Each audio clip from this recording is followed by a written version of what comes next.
Sugiarto dengan NPM 2041061 selaku moderator. Di samping kiri saya bernama Sandoko Kosulu, dan di sebelah kanan saya Bu Yeni selaku dosen dan notaris di Batam. Sebelum masuk topik, bisakah Ibu Yeni memperkenalkan diri dan sedikit profil terhadap bidang pendidikannya? Silakan.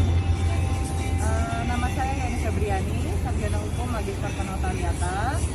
Saya di sini selaku dosen dari Fakultas Hukum Universitas Internasional Batam dan juga notaris di Kepulauan Riau. Ya. Nah, di sini saya dimintai wawancara oleh Fakultas Manajemen UIB terkait mengenai perseroan terbatas. Di mana kalau perseroan terbatas itu memegang kendali pertama kalinya itu adalah memang di akta notaris untuk mendirikan suatu perusahaan. Jadi mungkin nanti selanjutnya akan kita bahas. Kita ikuti dari alur wawancaranya saja. Ya. Baik, di sini akan mulai beberapa pertanyaan kepada Ibu Yeni. Yang pertama, bagaimana menerbitkan izin PT? Sebenarnya kalau izin PT ya, mungkin kita bahas dari pertama kali dulu tahapannya ya. Tahapannya itu kan kita harus melakukan pemesanan nama PT itu. Ya, dimana kalau yang namanya kita mendirikan PT, kita harus tahu dulu nih nama PT yang akan kita ajukan. Nah, itu dalam aturan nama PT itu dahulu itu bisa 2 kata. Kalau sekarang itu udah nggak bisa. Jadi nama PT itu harus 3 kata.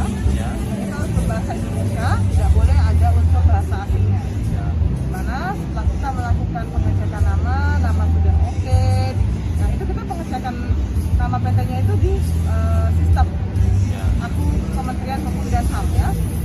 Jadi setelah kita cek nama-nama PT-nya yang kita, kalau saya biasanya saya ajukan kepada klien itu siapkan 3 nama PT ya. Karena apa? Misalnya satu udah ada yang terpakai, saya nggak perlu nanya-nanya lagi. Oh iya. Ya, saya nggak perlu nanya-nanya lagi. Kemudian udah oke. Udah ada yang pertama udah kepake sama PT lain, berarti saya langsung ajukan yang kedua. Kalau begitu juga kalau misalnya yang kedua sudah ada yang memakai, yang ketiga. Nanti kalau sudah sampai yang ketiga ternyata sudah ada yang memakai semua, saya baru tanyakan kembali. Nama PT-nya mau diganti apa karena ketiga nama yang diajukan sudah ada yang memakai. Kemudian kalau misalnya nama tersebut sudah disetujui, itu baru kita memproses akta. Ya, jadi kita buat akta, kita ngedraft dulu nih. Nah, sebelumnya kita harus tahu komposisi saham, siapa saja direktur, komisaris yang akan menjadi bagian dari suatu perusahaan terbatas. Ya, jadi kalau misalnya perusahaan terbatas itu dia minimal didirikan oleh 2 orang kalau dulu. Kalau sekarang berdasarkan PP 26 tahun berapa ya? 2021 kalau nggak salah itu sudah bisa perorangan bisa membuat perusahaan sendiri. Satu orang saja sudah bisa membuat perseroan terbatas. Itu namanya usaha mikro kecil. Kalau dulu modal dasarnya itu 50 juta berdasarkan undang-undang yang terbaru itu ya, PP 29 tahun 2016 sekarang diperbaharui PP nomor 10 tahun 2021 8 2021 itu modal dasar untuk usaha mikro kecil itu tidak dibatasi. Jadi sesuai dengan kemampuan kesepakatan yang bersama. Maunya berapa? Itu yang mikro ya. Misalnya lebih dari 1 orang, kesepakatan mau dibikin berapa? Selama itu mikro itu bisa. Tetapi untuk beberapa perusahaan besar itu biasanya memang mereka menempatkan modalnya tidak segitu. Dari situ kita harus tahu dulu siapa direkturnya, komisarisnya, 2 orang. Ya, kalau misalnya yang besar itu bisa 2 orang dan tidak boleh suami istri. Itu harus. Ya, kalau misalnya mau suami istri harus ada perjanjian pisah harta. Karena pada dasarnya orang menikah itu kan terjadi persatuan harta. Ya. Sedangkan yang namanya PT ini kan adalah persekutuan persekutuan modal, ya, persekutuan modal. Dimana kalau misalnya suami istri ya harta mereka juga dong berarti, bukan ada 2 orang, karena suami istri dihitung 1, sehingga mereka harus punya perjanjian sisa harta, atau mereka harus mengambil pihak ketiga, dalam hal itu bisa anak atau keluarga lainnya atau bahkan orang lain, itu mereka bisa menarik untuk menjadi anggota dalam PT. Oke, kalau sudah dapat nih komposisinya, sahamnya berapa, kemudian siapa direktur komisarisnya, modal dasarnya, modal disetornya berapa, baru kemudian bikin aktanya. Oh ya, jangan lupa maksud dan tujuan perusahaan itu harus ditentukan oleh para pendiri. Ya. Nah, para pendiri itu harus mengecek maksud dan tujuan itu sesuai dengan KBLI 2021. Ya. Nah, 2020. Karena sekarang yang kemarin 2017 sudah nggak berlaku, sekarang pakai yang 2020. Kode baku lapangan usaha Indonesia. Kode baku lapangan usaha. Nah, itu harus dilihat maksud dan tujuannya. Jadi sudah ditentukan, lihat dari kodenya semua sudah ada siapa saja, baru dibuatlah akta pendirian oleh notaris. Nah, setelah dibikin, ditandatangani, semua para penghadap, para pihaknya datang, baru kemudian notaris tersebut diberikan kuasa oleh para pendiri untuk melakukan pengesahan badan hukum. Nah, notaris punya akses ke akun online. Akun online itulah yang akan dipakai notaris untuk mencetak dan menginput data-data sesuai yang ada di dalam aktanya. Mulai dari nama komisaris, nama direktur, nama komisaris, jumlah saham, ya, nama PT-nya, maksud dan tujuannya, alamatnya di mana, domisilinya di mana, dibuat berdasarkan didirikan berdasarkan akta notaris nomor berapa, tanggal berapa, kemudian pemilik manfaatnya siapa, itu harus ditentukan. Itu diisi, baru kemudian notaris mengeluarkan salinan akta. Salinan akta tersebut diupload, ya, sudah diupload, ditunggu. Jadi ada kewajiban perseroan untuk menyetor modal yang sudah dimasukkan ke dalam akta tadi. Misalnya modal dasarnya 50 juta, ya, misalnya ya. Modal disetor itu adalah 25% dari modal dasar. Dari modal dasar, ya.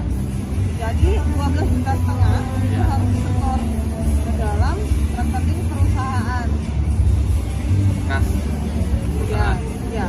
Jadi pada saat sudah upload, nanti di sistem akan dibilang seperti ini, mengupload bukti setor.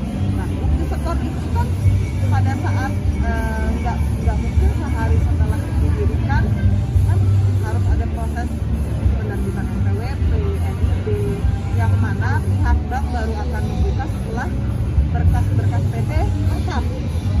Baru dibuka rekening atas nama PT. Ya. Nah, kalau misalnya belum ada, biasanya kita backup dengan surat pernyataan penyetoran modal. Berarti, ya, misalnya nih Andrew sama Handoko, ya, 50, misalnya komposisinya Andrew 60%, Handoko 40%. Supaya SK atau surat keputusan menteri itu bisa terbit dengan segera, biasanya di backup dengan surat pernyataan penyetoran modal yang menyatakan bahwa Andrew dan Handoko sudah menyetor, ya, baru sudah menyetor sejumlah 12.500 tadi dengan komposisi yang masing-masing 60 dan 40. Nah, disitulah surat pernyataan itu kemudian di-upload, ya, ke dalam sistem AHU, baru akan terbitlah SK kemudian. Dari situ, karena sebenarnya untuk upload bukti setor itu 60 hari Batas waktunya. batas waktu, tetapi dengan catatan tidak akan bisa keluar SK menterinya. Nah, sedangkan namanya perseroan kan butuh cepat bergerak. Iya. Nah, jadi backupannya adalah dengan menggunakan surat pernyataan penyetoran modal supaya SK-nya bisa cepat terbit. Jangan lupa, kalau sudah backup dengan surat pernyataan setor modal, tetap harus membuka rekening atas nama PT, baru kemudian menyetor uang yang tadi sudah dinyatakan itu tidak ada, setor ke rekening atas nama PT. Misalnya PT Handoko Jaya, ya. Jadi harus kalian berdua nyetor. Baru seperti itu. Setelah itu kan ini kan tadi katanya izin banyak ya. Izin banyak. Nah setelah terbit SK biasanya itu terbit pula NPWP, nomor pokok wajib pajak. Itu langsung dalam langsung terlink ya dengan sistem Kementerian Hukum dan HAM. Lalu kemudian sudah terbit NPWP-nya biasanya dalam waktu 7 hari kantor Pratama, pajak Pratama itu akan mengirimkan bukti fisik NPWP ke kantor domisili dalam waktu 7 hari. Kalau misalnya belum sampai 7 hari ini juga data, maka pihak yang bersangkutan melapor ke KPP yang bersangkutan untuk kita diberi kembali. Sudah ada NPWP, tinggal urus NIB di online single submission. Itu OSS dari PTSP ya, Dinas Pelayanan Terpadu satu pintu itu untuk mengurus segala perizinan. Kalau dulu ada SUP, PDP, domisili, kemudian ada apapun segalanya sekarang sudah ada jadi satu di OSS. Kayak gitu semua ya Bu ya. Ya, jadi NIB itu adalah pengganti PDP, tanda daftar perusahaan, SIUP. Nah, di dalamnya juga nanti ada kita input untuk izin usaha. Berarti semua itu udah dihapus. Betul. Ada di NIB. Saya akan mengajukan pertanyaan lagi. Apakah kendala biasanya dalam menerbitkan izin PDP? Kalau kendala itu sebenarnya dalam penerbitan ya. Iya Bu. Kalau kendalanya itu paling kalau ada salah-salah informasi, salah-salah akun, nah itu kita harus ulang. Misalnya, Jadi kan memakan waktu gitu ya Bu. karena kalau misalnya makanya saya biasanya dari awal saya udah bilang ke klien saya, Pak ini sudah benar ya komposisi usaha. Jangan sampai nanti sudah mau didaftarkan ada perubahan maksud dan tujuan, ada perubahan apa namanya komposisi saham. Paling kendalanya di situ sih dan biasanya klien itu nggak tahu KBL itu mereka nyuruh sebagian besar itu minta tolong carikan ya ibu KBL-nya, saya tuh pengennya usahanya di bidang konstruksi tapi di gini ya. Sedangkan KBL itu kan banyak ya, beberapa ribu gitu. Nah, mereka mungkin kesulitan kami sehingga kita yang marah. Itu aja sih paling kesulitannya. Kalau perizinannya sudah insya Allah sudah masuk ke sistem, sudah ada akta pendirian dari notaris. Biasa. Baik Bu. Yang pertanyaan ketiga, berapa lama terbitnya izin PT dengan keseluruhan Bu? Jadi dari awal nama sampai akhir itu membutuhkan waktu berapa? Sebenarnya misalnya saya nah kalau untuk estimasi waktu biasanya kalau pesan nama sih 1 hari ya. Pesan nama yang penting semua sudah disiapkan oleh orang PT, saya nggak perlu nagih lagi Ya. nama sudah ada 1 hari sudah selesai. Kemudian pemilihan KBLI ini yang lama. Kalau milih KBLI-nya mereka udah pasti, misalnya ada 5, Bu, nomor kode 24151, 23. Tetapi kan mereka, masuk nggak ya ke KBLI yang ini, bidang usaha saya, masuk nggak ya ke KBLI yang ini? Nah itu tuh biasanya memerlukan waktu sampai 1 minggu. Kurang lebih Kurang 1 minggu. lebih. Tapi kalau misalnya mereka paham, itu bahkan bisa lebih cepat, 2 hari pun bisa. Oh, berarti tergantung dari Iya, tergantung. Oh iya sih.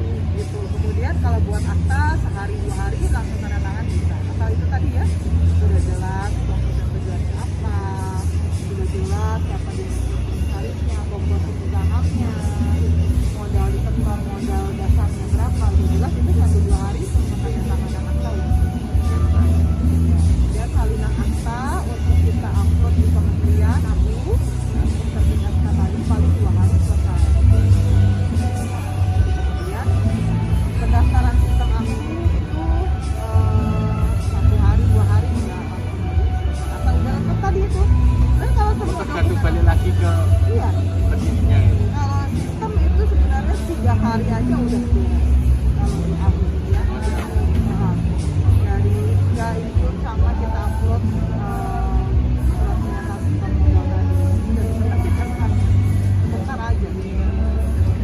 lebih 2 minggu kurang lah, 10 hari beres total ya, pasti. NIB, ngurus NIB juga ada ribet karena kita harus tahu jumlah tenaga kerjanya berapa, kemudian itu koordinat PT-nya di mana, karena itu karena di dalam itu semua perizinan keluar dengan tentunya dengan harus memenuhi beberapa komitmen tergantung dari dinas mana yang mengeluarkan izin.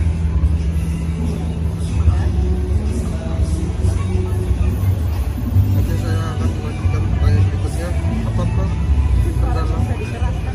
Apakah kendala seorang notaris untuk menerbitkan izin PT? Kalau kendalanya, notarisnya di sini ada kendala. kalau misalnya di perizinannya nggak ada ya. Selama semua lengkap diberikan oleh orang berbeda, para pihaknya nggak ada. Terus ada kendala di buat mengeluarkan. Sebenarnya gini ya, kalau perizinan PT itu kewajibannya dari para pendiri PT, bukan notaris. Bukan. Itu ya harus dicatat ya. Notaris hanya membuatkan akta pendirian dan memberikan pengesahan melalui sistem AHU dari Kementerian Hukum dan HAM. Untuk perizinannya itu sebenarnya bukan kewajiban notaris, tidak. Ya, tidak diperbolehkan. Bukan tidak diperbolehkan ya, maksudnya perizinan PT itu bukan notaris yang menentukan. Bukan wewenangnya. Bukan. Tetapi banyak sekali beberapa klien yang pengen langsung selesai Ya, semuanya. Bu, tolong hapuskan, uruskan NPWP, kalian uruskan NIB-nya, kalian uruskan izin usahanya. Nah itu biasanya kita kerjasama dengan pihak yang memang mengerjakan NIB tadi, OSS tadi, tapi bukan dari notarisnya. Biasanya kita kerjasama. secara notarisnya sudah punya wewenang sama sekali. Enggak, karena notaris itu Tapi hanya seumpamanya kalau urus itu sebenarnya bisa kan? bisa, Bisa ya. Tapi yang penting ada kuasanya, kita diminta ya buat suatu kuasa untuk melakukan pekerjaan. Nah, sebenarnya ya itu tadi karena notaris kewenangannya hanya membuat akta dan mengeluarkan salinan, mengesahkan di SK Kemenkumhamnya, tetapi dan juga NPWP dia langsung jadi satu sama sistem kementeriannya. Jadi biasanya para klien itu minta tolong bu kalau misalnya bisa NIB-nya sekalian. Biasanya saya bantu dengan pihak ketiga. Memang ada tim yang memang bisa, tapi bukan dari notaris. Terima kasih atas ilmu ataupun sharing terhadap kondisi ini. Sekian yang Ibu Yeni sampaikan, juga bermanfaat. Jadi kita basa-basi dikit ya. Ya, Jadi kalian ada yang terlihat mengambil sarjana hukum lagi? ya, enggak, kalau saya sih nggak mungkin sih. Oh nggak mungkin. Karena Siapa tahu mau. enggak bu, karena ini bu, kakak saya kan udah udah. ya notaris juga bu. Jadinya tuh saya tuh kalau mau kuliah tuh nggak boleh hukum bu. Jadi nanti tuh kalau sama kan Jadi nanti kalian kalau misalnya mau kan bisa ambil dari kamu juga bisa dari ke luar Batam atau ke IB gitu. terima kasih. Wassalamualaikum warahmatullahi wabarakatuh.